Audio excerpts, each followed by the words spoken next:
went to a music festival in the Netherlands, and ended up as a Maasai chief's fourth wife, almost. I flew to Amsterdam to party at a music festival, and a few weeks later I'm in rural Kenya with a full body sunburn, no Wi-Fi, eating goat, and politely declining a marriage proposal from Maasai tribal chief, because apparently at 27 I'm too old to find a man back in Australia. So yeah, my gap year got a little out of hand. I'm Jade, 27, from Melbourne. I've just quit my corporate job, sold my IKEA furniture, and was ready to eat, pray, rave my way through Europe. I ended up at this eco festival in the Netherlands, the kind of place where people wear biodegradable glitter and talk to trees. That's where I met Adama, a Kenyan DJ with cheekbones so sharp she could slice sourdough. We bonded over sweaty dance floors, late night confessions, and shared trauma over losing USB-C cables. Adama was heading back to Kenya for a break. "Come with me," she said. "See the real Africa." My brain said no, but cockroaches in my head said yes. 1 week later, I was on a one-way flight to Nairobi. We drove 10 hours into the Maasai Mara. No roads, just dirt, cows, and me trying not to pee my pants because the only toilet break was behind a bush shared by actual lions. When we arrived, it was like stepping into another planet.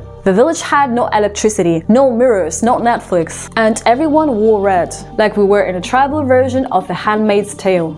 The Maasai people greeted me with warmth, curiosity, and mild suspicion, like I was an alien with exposed shoulders. They don't shake hands, they grunt softly or nod. If they like you, they spit near your feet. It's a compliment. I got spat on 4 times my first hour. The men do this thing called Adama, the jumping dance. It's a traditional show of strength. I tried, almost dislocated my knee. One night the tribal chief, a man with 2 sticks, 3 wives, and the confidence of a crypto bro, invited me to talk to him. "You are very solid," he said. I think it was a compliment. Then came the bomb. "You are 27, you cannot find a man in your country. I offer you a place in my home as fourth wife. You will not be lonely." Apparently, being a 27 years old single woman made me an endangered species. He wasn't being rude. He generally thought he rescued me from spinsterhood.